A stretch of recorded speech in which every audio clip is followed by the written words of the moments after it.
I, Jhalak Patel from LG Institute of Engineering and Technology in the Department of Electronics and Communication, welcomes you to the session of wireless communication. Today we are going to discuss about Unit 3, that is mobile radio propagation, small scale padding and diversity, with topic reflection and its model with null pitch diffraction model. So let's start the session. First of all, let's discuss about the reflection. So, reflection is if radio wave is incident on one particular perfect dielectric material and if the wavelength is smaller, then in that case the reflection will occur. There are also many techniques for the mobile radio propagation, that is reflection, diffraction and scattering. So, reflection is when wave is incident on some surface and then reflected back on the other side. Diffraction is when the wave is obstructed by several obstacles and then it will transmit it to the end point. In the matter of scattering, the one wave is incident on one point and then it will scattered into the different directions. So this will be the case of scattering. So now in this case, if radio wave is incident on a perfect dielectric, it will called as a reflection. So here in case of reflection, there will be a two part. First part is a part of energy is reflected back and second part is part of energy is transmitted. So here the whatever the energy that is transmitted can also be reflected back at the original place. So here there may be a change in the direction and the interaction between the wave and boundary. It will also depends on the Fresnel region. Fresnel region is associated with the term that is called as a diffraction. To find out the several Fresnel radius, we will use the formula of Rn. Polarization factor will also matter. Here polarization is one type of time varying behavior of electric field strength. Now this time varying behavior and polarization type will also matters, like whether it will be a type of linear polarization or circular polarization or maybe elliptical polarization. So in case of linear polarization, what will happen is when the two electric field strength components are of equal magnitude but in opposite direction, then E1 is equal to minus E2, that is the case of linear polarization. In case of circular polarization, what will happen is two magnitudes are equal, means E1 equal to E2 but delta equal to 90 degrees, means the angle is fixed and also the magnitude is also same. So that is the case of circular polarization. In case of elliptical polarization, what will happen? In case of elliptical polarization, magnitude is also not equal, means E1 not equal to E2 and delta is fixed, delta is 90 degrees in this case. So we can say that in the reflection case, these all factors will matters for this. Now let's see the vertical versus horizontal polarization case. Here in the vertical and horizontal polarization case will be shown, and here because of EM wave, and EM wave has electrical waves and the magnetic wave, so they are perpendicular to each other like this. They will be shown or like this, like the electric field component versus the magnetic field component. It makes an angle 90 degrees itself. Now let's talk about the reflection and its coefficient, that is perpendicular and parallel components are present over there. So based on that, parallel component of reflection will be shown like ER upon EI, means reflected component upon incident component. Now this reflected component and incident component will further divided into this category, like here the impedance will also matters, like eta 2 and eta 1 value is that, theta I and theta t is that, theta I is our incidence angle and theta t is transmitted angle. So here for the reflected one we consider the eta 2, that is the intrinsic impedance. Now the intrinsic impedance we talk in the case of the electromagnetic theory, that intrinsic impedance is related with the input impedance of the transmission line. So now this input impedance of transmission line can also be dependent on the several parameters, like the type of medium. For example, if we talk about the free space medium, then in that case of free space, the intrinsic impedance eta value is 377. How it will come? by under root of mu into epsilon. So here also we can find out this intrinsic impedance value either eta 2 or eta 1 by considering the medium that are used for the propagation of wave. So here ER upon EI will given and it will depend on the theta I, theta t, eta 2 and eta 1, that is your impedance, angle of transmitter and angle of incidence.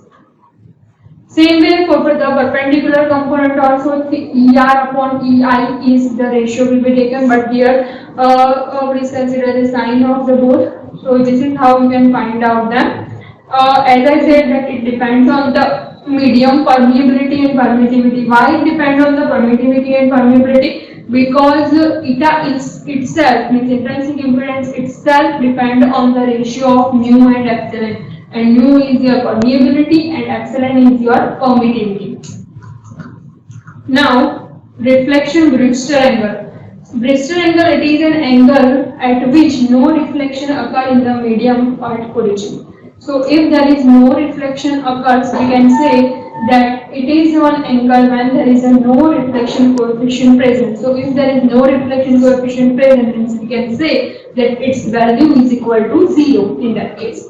So now it is given by the angle sin theta b is equal to under root of epsilon 1 upon epsilon 1 plus epsilon 2. Epsilon 1 is medium 1's permittivity, epsilon 2 is medium 2 permittivity. If we want to find out with respect to relative permittivity, then also we can do it with respect to theta b. For example, here when first medium is free space and we consider the second medium as a medium, then the relative permittivity took place because relative permittivity epsilon r is the ratio of epsilon upon epsilon 0, where epsilon is your medium permittivity and epsilon 0 is your free space permittivity. So when the first medium is free space and second medium is medium, then in that case sin theta b will be dependent on your relative permittivity and it will be given by under root of epsilon r minus 1 upon epsilon r square minus 1. Both the square root will be taken, that becomes the equation of sin theta b. Now, for the two-ray ground reflection model, in the mobile radio channel, single direct path as well as the several propagating paths will be taken. For example, if we talk about the one transmitter and receiver and there is a direct path present between the transmitter and receiver, then this path is called as your LOS, means the line of sight distance. But if we talk that if there are some obstacle present between the transmitter and receiver, so due to that obstacle, the wave is get obstructed at the next point. So if the wave is get obstructed, so because of that, there may be a case of multipath propagation. So in this in this mobile radio channel, there will be a direct path plus the propagating path. This propagating path is due to the multipath propagation. Now let's consider this figure.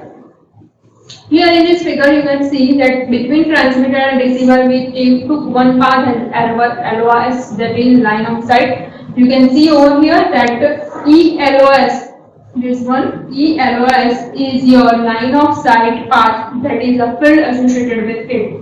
And there are multi-paths that is given over here, that like if we consider this one point, middle point, if you consider that at middle point, consider that there is some obstacle present and because of that obstacle, the path get obstructed and it will result into the multi-path propagation. Here we consider that the distance between the transmitter and receiver is equal to D and HT and HR are the height of transmitter and height of receiving antenna. Now the question is how one can find out the total field, because total field is addition of line of sight plus the reflected waves field. Okay, so in short, we have to first individually find the line of sight field plus the field due to ground wave propagation. So now let's find it individually. Here some assumption we have taken that first assumption is the height of transmitter that is greater than 50 meter. For this, here the total field, as I said, that it is the addition of line of sight plus the ground wave propagation. Because first we consider that there is a no obstacle present between transmitter and receiver, and second case we will take that there is some obstacle present between transmitter and receiver, and due to that its path is obstructed, and so ELY plus EG is taken. So now if you want to write down the equation for the E field, then this E field E is equal to given by E0 cos omega t, right?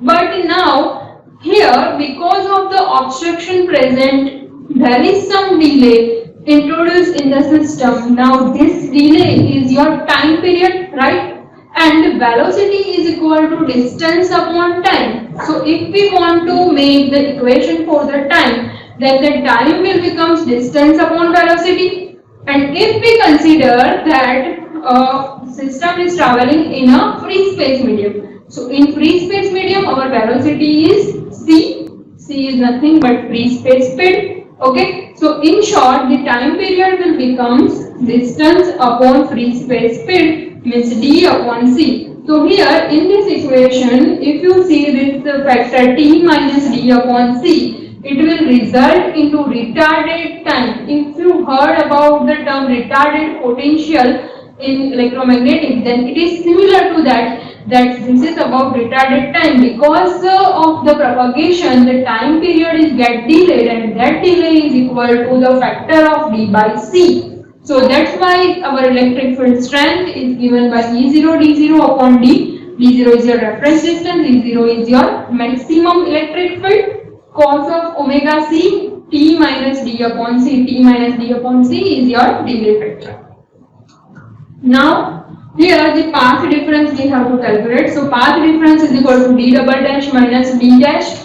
So this will be 2 times HT HR upon D, where D is the distance between transmitter and receiver. Here D double dash and D dash we consider as the obstruction. When the obstruction present, then the distance, and when there is a clear line of sight, then we consider one distance. Okay, so this is how the path difference that is created in the system will be given by 2 times HT HR upon D. Now the next one is about the diffraction. As I said that the diffraction allows the radio signal to propagate behind the obstruction. Means if there is some obstacle present in the system, and if the surface is also obstructed, then because of that we receive signals at the location that does not have the clear line of sight. So here the received signal strength will reduces because of there is no clear line of sight. Okay, so here the estimation of correct attenuation and estimation of correct field strength is somewhat difficult to find out in case of diffraction.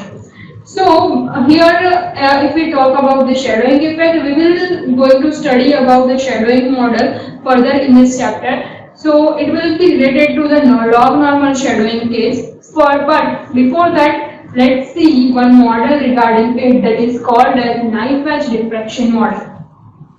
It will depend on the Huygens principle. So here, the surface, if you look at this figure, the surface is quite obstructed, and here the transmitter and receiver is placed on both the sides. T is denoted as a transmitter and R for the receiver. D1 and D2, transmitter to obstacle distance is termed as D1.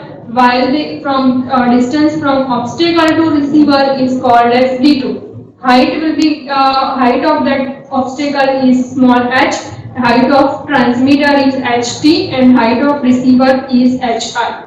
Okay, so here now the difference between the direct path and diffracted path is given by delta. The difference between the direct path and diffracted path will be given by delta is equal to h square by 2 into d1 plus d2 upon d1 d2. So this is the addition of the two paths divided by the multiplication of the distance from transmitter to obstacle and from obstacle to receiver will be taken place. Here again we have to going to find out the phase difference. So phase difference is 2 pi upon lambda, means phase constant time path difference will give you the phase difference. Now the phase constant times path difference, phase constant is denoted as beta, and beta is nothing but 2 pi upon lambda. Okay, so this is how we replace this beta with 2 pi upon lambda. So now your path phase difference will become 2 pi upon lambda into delta. Delta we will put as it is. So now, based on that, we can also find out the Fresnel parameter, that is B is equal to H under root 2 D1 plus D2 divided by lambda D1 plus D2. Here the Fresnel zone radius we can find out, but for that I will make one individual video for the Fresnel zone, that how one can find out the Fresnel region and how it will be important for the clearance purpose. We will see one example related to it also, so that the things will be more clear. Here the Fresnel zone parameter will be given by the H into under root of 2 d1 plus d2 upon lambda d1 plus d2, means it will clearly dependent on the distance from transmitter to obstacle and distance from obstacle to receiver, as well as the height of that obstacle in between the transmitter and receiver if it is present. So here from this graph, it is clear that it is the attenuation for the knife edge model divided by the Fresnel diffraction parameter is shown. So here we can say that it will reduce this as the Fresnel diffraction parameter increases. Okay. So this is the effect for this graphical calculation of the diffraction attenuation. Up to this regarding the knife edge diffraction model or about the ray ground reflection model, if you find any query or doubt, you can ask me on my email ID. Thank you for watching.